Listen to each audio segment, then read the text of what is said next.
नमस्कार, स्वागत है आपका संसद टीवी पर। मैं हूं मनोज वर्मा और आप देख रहे हैं हमारा खास कार्यक्रम मुद्दा आपका। आज हम बात करेंगे अंतर्राष्ट्रीय स्तर पर भारत की एक बड़ी उपलब्धि की,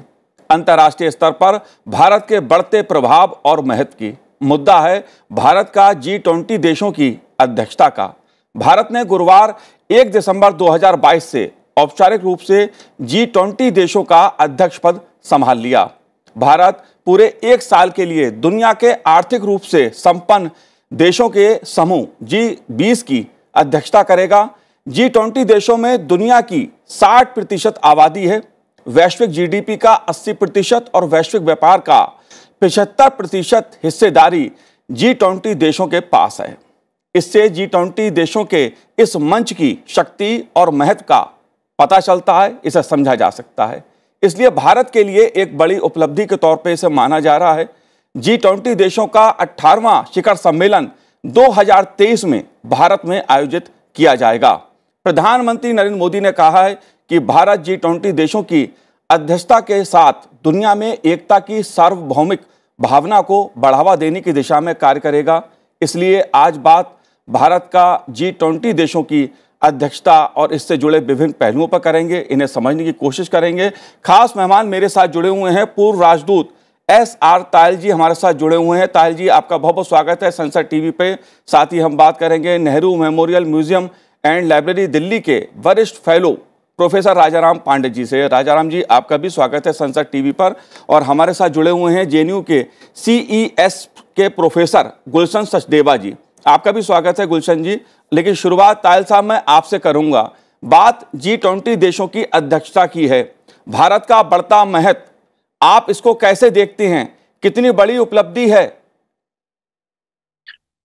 देखिए, आज बहुत महत्वपूर्ण दिन है कि भारत G20 का अध्यक्ष का रूप से आज से काम करना शुरू करेंगे, 1 साल तक करेंगे। मैं समझता हूं कि भारत का तो ये एक बहुत महत्वपूर्ण विचारधारा और दुनिया का रिकॉग्निशन है कि भारत G20 का प्रेसिडेंसी आज से ले रहा है। पर इसमें भारत क्या क्या अचीव करने का प्रयत्न करेगा, उसका बहुत ही महत्वपूर्ण हमें उस पर निगाह रखनी चाहिए। क्योंकि पहले ही हमारे यहाँ काफी तैयारी उसकी हो चुकी है। प्रधानमंत्री ने बहुत ही अच्छे वक्तव्य इंडोनेशिया में, जकार्ता में भी दिए और कहा कि भारत की जो अध्यक्षता होगी G20 की, वो इंक्लूसिव होगी, समाहित करेगी सबको, नॉर्थ और साउथ को, एम्बिशियस होगी, महत्वाकांक्षी होगी, डिसाइसिव होगी और एक्शन ओरिएंटेड होगी। जैसा कि हम जानते हैं हमारे प्रधानमंत्री केवल मीटिंग ही हो जाए और बस लोग घर चले जाएं, उस पर नहीं विश्वास करते कि इसमें कुछ निकले बाद में। और उसके बाद जो उन्होंने आज अपने विचार व्यक्त किए कई मीडिया में और कई समाचार पत्रों में, उसमें बहुत इस थीम को और बहुत आगे बढ़ाया कि कैसे ह्यूमन सेंट्रिक ग्लोबलाइजेशन की ये जो भूमंडलीकरण हो रहा है, उसकी कोर में इंडिविजुअल होना चाहिए, मानव होना चाहिए। ये नहीं कि टेक्नोलॉजी सेंट्रिक जो हम देख रहे हैं आजकल जी, कि टेक्नोलॉजी बढ़ती आगे चली जा रही है और उसमें कहीं ना कहीं मानव जाति और मानव का विकास पीछे रह रहा है। और दूसरा उन्होंने कहा कि जो one earth, one family, one future, कि किस तरह दुनिया कुछ भागों में विभाजित होती जा रही है। फिर से जो 1990 में जब कोल्ड वॉर खत्म हुई थी तो ऐसा लग रहा था कि अब पूरी दुनिया एक साथ है, पर ये जो अब फिर कुछ इस तरह के चिन्ह हैं कि दुनिया 2 भागों में शायद डिवाइड हो रही है। और उसमें जो ग्लोबल साउथ है जी, जो विकासशील देश हैं, उनको बहुत ही अधिक इस समय परेशानी है। और जैसा प्रधानमंत्री ने कहा कि कुछ मुद्दे ऐसे हैं जैसे ग्लोबल सप्लाई ऑफ खाना, फूड, फर्टिलाइजर्स, उनको पॉलिटिक्स से परे रखना चाहिए, क्योंकि अगर वो पॉलिटिक्स के नीचे आते हैं तो नुकसान डेवलपिंग कंट्रीज का होता है, जो पुअर कंट्रीज हैं, जो डेवलपिंग है, उनका होता है जी। और आज श्री जयशंकर ने एक बहुत अच्छा एक G20 यूनिवर्सिटीज में एक भाषण दिया था जो बहुत ही अच्छा था। और उसमें उन्होंने कहा कि इस समय जो दुनिया जिस मोड़ पर खड़ी हुई है, a very challenging times in world politics and an inflection point, जी क्योंकि कोविड का संकट तो पिछले 3 साल से था ही, एक यूक्रेन के संकट की वजह से और उस दुनिया भर की जो अर्थव्यवस्थाएं हैं वो सब उनको झकझोर दिया गया है। और ये भी विश्व देख रहा है कि देखिए G20 है तो इकोनॉमिक इश्यूज के लिए, जी पर सिक्योरिटी इश्यूज का इकोनॉमी पे बहुत असर पड़ता है, जो हम देख रहे हैं यूक्रेन के संदर्भ में, कोविड के संदर्भ में। जी और इस तरह इंडो पैसिफिक किस तरह आगे बढ़ रहा है, चाइना किधर जा रहा है, उन सब चीजों का भी दुनिया की, विश्व की इकोनॉमी पे, सप्लाई चेन्स पे बहुत अधिक जी असर पड़ने वाला है। तो मुद्दे बहुत हैं जी और ये भारत सबके साथ मिलकर काम करेगा, ये भी प्रधानमंत्री ने कहा कि कंसेंसस बेस आगे बढ़ेगा। बिल्कुल बिल्कुल। गुलशन सचदेवा जी, आज दुनिया के सामने जिस तरह की चुनौतियां हैं, वो चाहे आर्थिक चुनौती हो, पर्यावरण की चुनौती हो, एनर्जी से जुड़ी, ऊर्जा से जुड़ी चुनौतियां हो, तमाम तरह की चुनौतियां आज दुनिया के सामने हैं। या रूस या यूक्रेन के बीच जो युद्ध चल रहा है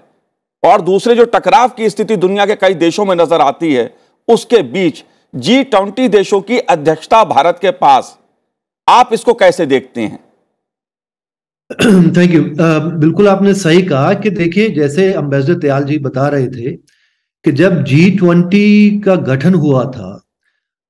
उसका मुख्य मुद्दा यही था कि जो फाइनेंशियल और इकोनॉमिक इश्यूज है उनको कैसे डील किया जाए। और ये मुद्दे ये भी माना गया था कि जो विकसित देश हैं, जैसे G7 का ग्रुप था, बीच में G8 भी हो गया था जब रूस भी उसका हिस्सेदार था, तो वो सिर्फ जो दुनिया की आर्थिक समस्याएं हैं उनको नहीं सुलझा सकते हैं। उसके लिए और बड़े जो देश हैं, चाहे वो चीन है, भारत है, इंडोनेशिया है, ब्राजील है, जब तक वो भी उसके अंदर नहीं आएंगे तो पूरी दुनिया की समस्याओं को नहीं सुलझाया जा सकता। उसके बाद से दो मुख्य जो दिक्कतें थी, चाहे वो 2007-8 का जो क्राइसिस था या उसके बाद जो यूरोजोन क्राइसिस था, उन दोनों समस्याओं से जूझने के लिए G20 के देशों के समूह ने काफी सकारात्मक वहां पे रोल अदा किया था।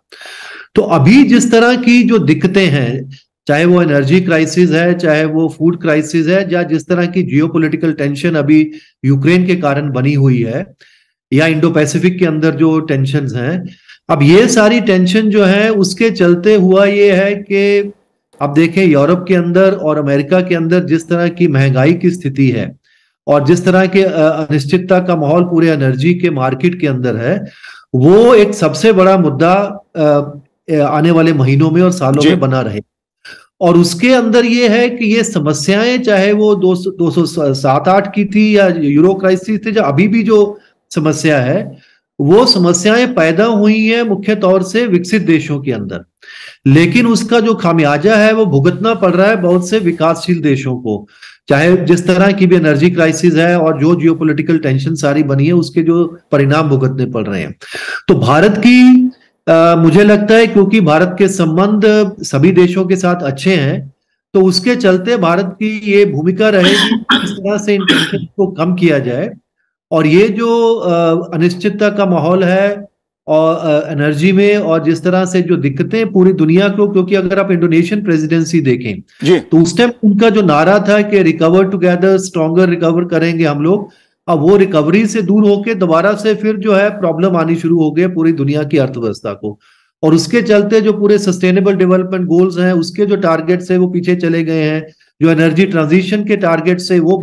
बदल रहे हैं पूरी दुनिया के अंदर। तो बहुत सारी ये समस्याएं हैं, उसके अंदर भारत को बहुत बड़ा महत्वपूर्ण रोल अदा करना पड़ेगा। और उसके साथ साथ क्योंकि भारत की जब ये अध्यक्षता G20 की है, तो बहुत से जो गरीब देश हैं, बहुत से जो विकासशील देश हैं, उनके अंदर भी एक थोड़ा सा उत्साह है कि भारत उन देशों की जो नुमाइंदगी करेगा, उसके अंदर उनके जो मुद्दे हैं उसको मेन एजेंडा पे लेके आएगा। और भारत भी ये चाहेगा क्योंकि ये भारत की अपने हित में भी है। तो इसलिए जो है तीसरी दुनिया के देशों के जो सारे मुद्दे हैं उनको भी लेके आना, जैसे साउथ कोरियन जब प्रेसिडेंसी थी तो उन्होंने डेवलपमेंट एजेंडा इसके अंदर लेके आया था, उसके अंदर पूरा नैरेटिव उसके बाद से G20 के अंदर बदल गया है। अब डेवलपमेंट को एक बहुत बड़ा मुद्दा मान के हम चलते हैं, तो उस टाइम भारत को भी नए उसके अंदर और चीजों को जोड़ना पड़ेगा, जिस तरह से हम दुनिया के अंदर टेंशन को कम कर पाए जिससे जो आर्थिक दिक्कतें हो रही है उसके अंदर कमियां है। उसके साथ साथ जो जितने डेवलपिंग कंट्रीज हैं उनके जो मुद्दे हैं, चाहे वो डेवलपमेंट ग्रीन फाइनेंस का मामला है और भी जितने उनकी जो कर्ज का मामला है, उन मामलों को कैसे लेके आए, उनकी ठीक ढंग से उनकी प्रतिनिधित्वता जो है वो G20 के अंदर भारत करे। मुझे लगता है भारत उसी को आगे अपने पूरे एक साल के अंदर जाहिर सी बात है, दुनिया के सामने तमाम मुद्दे इस समय हैं और G20 देशों में जो देश शामिल हैं वो सब एक शक्तिशाली देश हैं, बड़े देश हैं, ताकतवर देश भी इसमें शामिल हैं। जैसा मैंने बताया कि आर्थिक दृष्टि से काफी महत्वपूर्ण इस G20 देशों की भूमिका दुनिया में मानी जाती है। राजा राम जी, लेकिन प्रधानमंत्री नरेंद्र मोदी ने इसकी अध्यक्षता संभालते हुए जो बात कही वो मुझे लगता है दुनिया के लिए एक बहुत महत्वपूर्ण है, खास तौर से एक पृथ्वी, एक परिवार, एक भविष्य। इस भावना के साथ दुनिया में एकता का भाव जो प्रधानमंत्री जी ने संदेश दिया है, इसे आप कैसे देखते हैं? जैसे आज अगर ये हमारा इंडिया का जो न्यूज़पेपर में लीड आर्टिकल्स अभी प्राइम मिनिस्टर नरेंद्र मोदी साहब लिखे हैं, उनमें हमारा जो इंडिया का जो पोजीशन होगा एक साल के अंदर, आगे जो एक साल में क्या डायरेक्शन वो अडॉप्ट करेंगे, वो सारा क्लियरली उसमें डिफाइंड हुआ है। उसमें से कुछ इश्यूज़ जो है एहतियात साहब ने ऑलरेडी उसको वो बता चुके हैं, तो मेरे को दोबारा उसको रिपीट करना ज़रूरत नहीं है। लेकिन अभी जैसे G20 जब उसको फॉर्म हुआ था, ये इकोनॉमिक इश्यूज़ को पहले ये मेन उसका कारण था, लेकिन आगे ये वर्ल्ड जो है, जो पृथ्वी का जो सारे जो इश्यूज़ है, उसमें इकोनॉमिक इश्यूज़ को या सिक्योरिटीज हो या पॉलिटिकल इश्यूज़ को अलग अलग कंपार्टमेंट पे हम उसका इवैल्यूएशन नहीं कर सकते। सारा उसमें इंटरकनेक्टेड है। इसीलिए जैसे फॉर एग्जांपल अभी टेररिज्म हो गया, क्लाइमेट चेंज हो गया, ये सब इश्यूज़ उसमें काफ़ी डीपली इन्वॉल्व है। और दूसरी चीज़ है, अभी जो इंक्लूसिव और एक्शन ओरिएंटेड जो अप्रोच होगा इंडिया का, ये किस तरह से इंडिया का इम्प्लीमेंटेशन होगा आगे, वो हमारा जो ट्रेडिशनल हिस्टोरिकल जो वैल्यू सिस्टम्स है उसी के बेसिस में ही होगा। और उसी का बेसिस के हिसाब से इंडिया पृथ्वी से काफ़ी इज्जत मिलता है हमें। और अभी हमारा ये सिचुएशन, इंडिया का पोजीशन अभी इस स्टेज में है, जबकि जैसे अभी मैंने थोड़ी देर पहले भी आपको मैं बता भी रहा था, जैसे इकोनॉमिक जो ग्रोथ रेट्स है, अभी कोविड के टाइम पे से थोड़ा सा अभी उसका एडवर्स इम्पैक्ट पड़ा है, इंडिया के नहीं हर एक कंट्री में पड़ा है। फिर भी अगर एवरेज अगर इकोनॉमिक ग्रोथ देखेंगे वर्ल्ड का, वो 3 to 4% के बीच में है, लेकिन इंडिया का अभी बिटवीन 6.4 to 6.8 का भी प्रोजेक्शन है। तो अभी जो दो तीन दिन से हम देख रहे हैं, सेंसेक्स का भी 63,000 अभी पहुंच चुका है, आज भी बढ़ा है। तो ये सब इंडिकेशन है कि हमारा इकोनॉमिक जो फ्यूचर है वो भी काफ़ी रोजी है, अच्छा है। और ये हमें एक अच्छा मौका है कि वर्ल्ड के लिए हम इंडिया क्या कंट्रीब्यूट कर सकते हैं। और इसमें इंडिया का जो जिस स्टेज में अभी इंडिया अभी पोजीशंस है, हमारा एक्चुअली हम लकी फील करना चाहिए कि एक डायनामिक प्राइम मिनिस्टर हमारे अभी देश में है, और उनका कैसे लोगों को ये पूरा दिल्ली सेंट्रिक नहीं करके, अभी मेरे ख्याल में ये 200 कुछ ऐसे मेगा सिटीज़ में कुछ ऐसी मीटिंग करने वाले हैं, वो उनका प्लान है। और ये लोगों को के पास कैसे पहुंचाएंगे दिल्ली से आगे, तो लोगों को कैसे कनेक्ट करेंगे, क्योंकि ये देश का जो उन्नति होगा, आर्थिक हो या कोई सिक्योरिटी उनको गारंटी करना, ये हर एक जो हमारा सिटीजन है सभी के लिए ये उनका रेस्पॉन्सिबिलिटी वो समझते हैं। तो ये हम अभी इसी स्टेज में है कि इंडिया का एक बहुत बड़ा दायित्व है, और उसमें प्राइम मिनिस्टर मोदी का एक गोल्डन चांस है टू डिलीवर, एंड उसमें हमारा स्टाचर और दुनिया में काफ़ी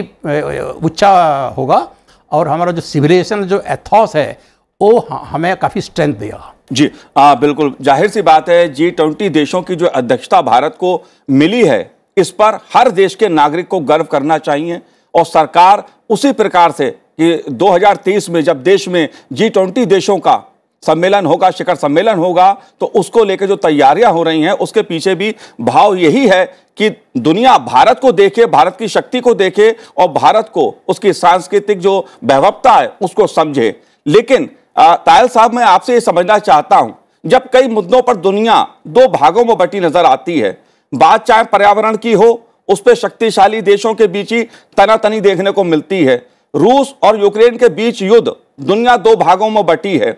ऊर्जा का मुद्दा हो, ऐसे तमाम मुद्दे हैं जिसपे, या कोविड का मुद्दा हो जिसपे भारत ने आगे बढ़कर अंतरराष्ट्रीय स्तर पे एक जिम्मेदारी के साथ दुनिया को जोड़ने का भाव दिखाया है।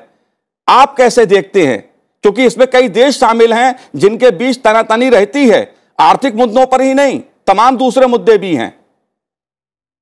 देखिए, भारत ऐसी स्थिति में है और प्रधानमंत्री नरेंद्र मोदी की विश्व में एक जगह है, उनका एक सम्मान है। प्रधानमंत्री मोदी आज राष्ट्रपति पुतिन से भी बात कर सकते हैं, राष्ट्रपति जेलेंस्की से भी बात कर सकते हैं, राष्ट्रपति बाइडेन से भी बात कर सकते हैं। तो अगर इस समय जो भी डिफरेंसेस हैं दुनिया में, उनमें दूसरे ग्रुप्स को पास लाने का काम अगर कोई देश कर सकता है तो मैं समझता हूं भारत कर सकता है, और हमारे प्रधानमंत्री नरेंद्र मोदी जी कर सकते हैं। तो एक ये तो बात रही मैनेजमेंट की डिफरेंसेस की, पर और ये कहा गया है, बार बार कहा जा रहा है कि कैसे कंसेंसस बढ़ाई जाए और मुद्दों पर जितने देश साथ मिलकर काम कर सके उन पर ज्यादा बात की जाए और जहां जहां डिफरेंसेस हैं उन पर बात कम की जाए। जैसे प्रधानमंत्री ने इंडोनेशिया में कहा डेटा फॉर डेवलपमेंट, मैं समझता हूं कि हमारा भारत का इतना जबरदस्त हमारे देश में ही एक्सपीरियंस है, अनुभव है, किस तरह direct benefit transfer 400 crore 40 crore bank accounts और ये सब, और प्रधानमंत्री कह रहे हैं कि ये डेटा जो है ये टेक्नोलॉजी डेवलपमेंट के लिए यूज हो और फ्रीली अवेलेबल हो। जो भी सॉफ्टवेयर है, एपीआई है, और हमने कहा है जैसे आधार कार्ड है, उसकी जो भी टेक्नोलॉजी है हम पूरी दुनिया को देने के लिए तैयार हैं, ये कमर्शियलाइज ना हो। तो मैं समझता हूँ इस दिशा में बहुत ही अच्छा एक आउटकम भारत की तरफ से निकल सकता है। और दूसरी तरफ जो देखिए, विकास के लिए फाइनेंसेस की बहुत आवश्यकता है, चाहे वो क्लाइमेट चेंज हो, चाहे पावर हो, चाहे इंफ्रास्ट्रक्चर हो जी। तो किस तरह world bank, international monetary fund, Asian development bank, जो भी उनके पास सरमाया है इस समय, उसको कैसे और लीवरेज किया जाए, ये उस पर और पहले काफी काम हमारा सेक्रेटेरिएट कर चुका है, हमारे अमिताभ कांत और सब लगे हुए हैं उस पर, रिसर्च एंड इंफॉर्मेशन सिस्टम, कि उसी पैसे को किस तरह उसमें और ज्यादा क्रेडिट दिया जा सके और ज्यादा लोन दिया जा सके विकासशील देशों को, और ये सस्टेनेबल हो। तो मैं ये कहने का प्रयत्न कर रहा हूं कि कई दिशाओं में प्रगति संभव है, और भारत के जो भी शेरपा और पूरी टीम्स लगी हुई हैं, पहले ही उन्होंने काफी काम इस पर कर लिया है जी। और मुझे बहुत उम्मीद है और विश्वास है कि कई दिशाओं में बहुत टेंजिबल आउटकम्स निकलेंगे, जिससे विकासशील देशों का भी बहुत लाभ होगा जी। गुलशन सचदेवा जी, एक बहुत महत्वपूर्ण मुद्दा है, और वो मुद्दा ये है कि भारत ने जिन मुद्दों पर को लेकर दुनिया का नेतृत्व किया एक तरह से, चाहे बात कोविड की मैं करूं या रूस और यूक्रेन के बीच जो युद्ध हो रहा है उसमें, चाहे शांति की बात हो, जिस तरह से भारत ने ऐसे मुद्दों पर पहल की है, पर्यावरण के मुद्दे पे भारत ने दुनिया को जोड़ने की पहल की है, एनर्जी के मुद्दे पे दुनिया को जोड़ने की पहल की है, इस भाव को आप कैसे देखते हैं? क्योंकि 2023 में जब भारत में शिखर सम्मेलन होगा 18वां, तो दुनिया की नजरें भारत पर हैं, आप कैसे देखते हैं इस मुद्दे को? नहीं, आपने बिल्कुल सही कहा कि जब भारत इतने बड़े, इतने पावरफुल ग्रुप का अध्यक्षता कर रहा है, तो पूरी दुनिया भारत की ओर देख रही है और ये जानने की कोशिश कर रही है कि भारत किस तरह से दुनिया की जितनी बड़ी दिक्कतें हैं, जितनी बड़ी प्रॉब्लम्स हैं, उसमें एक तो किस तरह से योगदान कर सकता है उनका समाधान में, और किस तरह से लीडरशिप रोल उसके अंदर अदा करने की कोशिश करेगा। अब 3-4 बड़े मुद्दे जैसे आपने कहा, एक सबसे बड़ा मुद्दा जियोपॉलिटिकल टेंशंस को छोड़ दीजिए अगर वो, क्योंकि उसके और भी बड़े इंस्टीट्यूशंस हैं जहां पे चाहे वो यूएन सिक्योरिटी काउंसिल हो, या यहाँ दूसरी बात हो, अगर आप खास तौर से जो मुद्दे जुड़े हुए हैं सीधे तौर से G20 से, चाहे वो सस्टेनेबल डेवलपमेंट गोल्स का मामला हो, चाहे वो एनर्जी ट्रांजिशन का मामला हो, चाहे जैसे अभी 2023 का जो साल है उसमें काफी ये अभी अटकलें लगाई जा रही हैं कि दुनिया के जो बड़ी अर्थव्यवस्था है उसके अंदर उनको रिसेशन की सामना करना पड़ सकता है, और वहां पे अभी जो काफी महंगाई की स्थिति बनी हुई है। तो इन सारे मुद्दों में और इन सब का जो प्रभाव है वो पूरे डेवलपिंग कंट्रीज के ऊपर पड़ रहा है। तो भारत किस तरह से इस पूरे बड़े, जैसे आपके जो आपने डाटा बताया कि 70-80% जो है भारत दुनिया की जो पूरी अर्थव्यवस्था है, व्यापार है, टेक्नोलॉजी है, फॉरेन डायरेक्ट इन्वेस्टमेंट है, वो सभी इन G20 की जो देश हैं इन्हीं के द्वारा, इन्हीं के कंट्रोल में है। तो उसमें उन सारे बड़े देशों की बड़ी अर्थव्यवस्थाओं की नेतृत्व करते हुए, साथ में उनके जो मतभेद हैं उनको कम करते हुए और विकासशील देशों के मुद्दों को आगे करते हुए, और उसके साथ साथ भारत की जो अपनी उभरती हुई शक्ति है, क्योंकि ये भी अब सब लोग मान रहे हैं कि एक तो भारत बहुत तेजी से बढ़ती हुई अर्थव्यवस्था है, उसके साथ साथ भारत की बहुत यंग पॉपुलेशन है, और टेक्नोलॉजी के बहुत सारे ऐसे एरियाज हैं जैसे दयाल जी बता रहे थे जिसके अंदर भारत ने काफी तरक्की की है और पूरी दुनिया ने उसको माना है कि भारत के पास वो टेक्नोलॉजी अवेलेबल है। तो उसमें और किस तरह से भारत अपने जो एक्सपीरियंस है, अपने अनुभव है, वो दूसरे देशों के साथ साझे कर सकता है, और उन सब मुद्दों को लेते हुए भारत एक बहुत ही आई थिंक इम्पोर्टेंट महत्वपूर्ण रोल अदा करते हुए इस पूरे सिर्फ एक साल की बात नहीं है, एक साल के अंदर तो क्योंकि कुछ मुद्दे जो हैं वो कंटिन्यूएशन में आते हैं और जो ट्रोयका वाली इसकी बात है, लेकिन उसमें बात यह है कि इससे पहले भी इंडोनेशिया एक विकासशील देश था, इसके बाद की जो G20 है वो भी विकासशील देश के पास हो जाने वाली है। तो इसलिए जो विकासशील देशों के जो खास मुद्दे हैं उनको बड़ी अर्थव्यवस्थाओं के साथ जोड़ते हुए और बड़ी अर्थव्यवस्थाओं के जो उनके मुद्दे हैं वो मुद्दों को भी G20 के अंदर अपना नेतृत्व देते हुए भारत उनको, मुझे लगता है, एक अच्छी जो है लीडरशिप प्रदान करने की कोशिश करेगा, और दुनिया के सामने जो बहुत जटिल समस्याएं हैं उन सब समस्याओं का किस तरह से मेलजोल करके लोगों से बातचीत के द्वारा, वही बात प्रधानमंत्री ने आज अपने जो लेख उन्होंने लिखा है, सब अखबारों में छपा है, पूरी दुनिया के अखबारों में छपा है, उसमें पूरी दुनिया को वही संदेश देने की कोशिश की है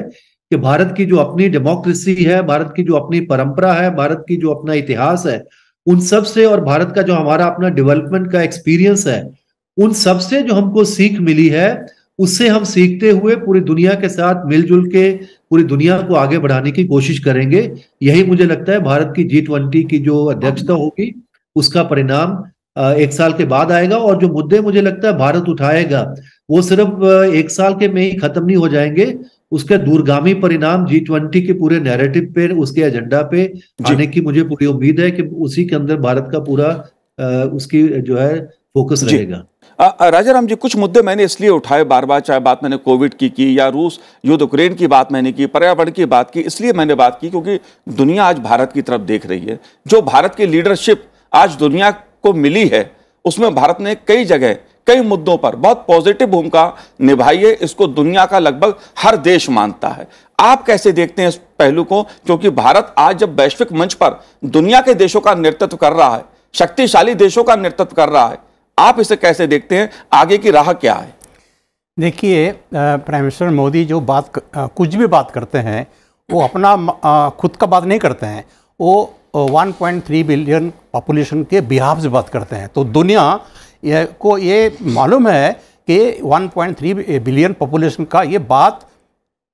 किसी तरह उसमें कुछ गहराई जरूर होगा। और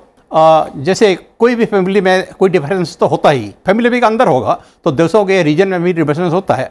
जैसे कुछ ऐसे, जैसे इकोनॉमिक डेवलपमेंट एजेंडा तो प्राइम एजेंडा है ही, लेकिन कुछ कुछ जैसे सिक्योरिटी इशूज़ में कुछ डिफरेंसेस हमारे रीजन में भी है। जैसे फॉर एग्जांपल साउथ चाइना सी का इशूज़ है, ताइवान अभी तो थोड़ा सा भी हॉट स्पॉट बोल रहे हैं, फ्लैश पॉइंट बोल रहे हैं, कोरियन पेनिनसुला का भी इशू है। तो ये इसको जैसे यूक्रेन वार हुआ, तो ये जितनी भी ये डिस्प्यूटेड इश्यूज वगैरह है, कभी ना कभी तो उसका अंत होना ही है ना। ये नहीं कि परमानेंटली इट विल कंटिन्यू। तो अभी ये इंडिया उसमें क्या पॉजिटिव रोल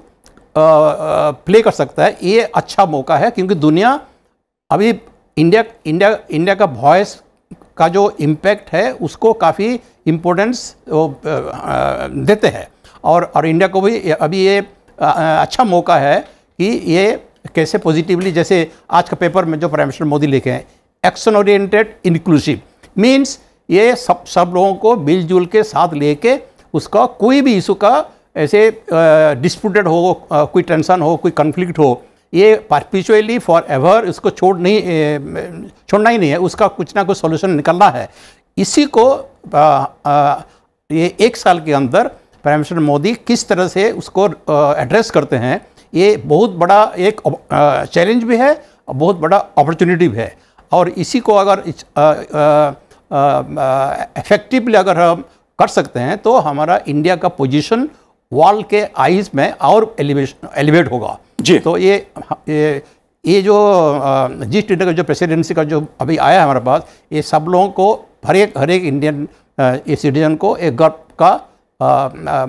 गर्व से महसूस होना चाहिए। जी बिल्कुल। लेकिन तायल साहब, एक मुद्दा और है जो दुनिया के सामने है, जो अक्सर उठ के सामने आता रहा है। G20 देशों की जो भूमिका है जो उभर के सामने आ रही है, जो G20 देशों का मंच है वो कहीं ना कहीं अधिक शक्तिशाली लग रहा है, और दुनिया के सामने जो चुनौतियां हैं UN से ज्यादा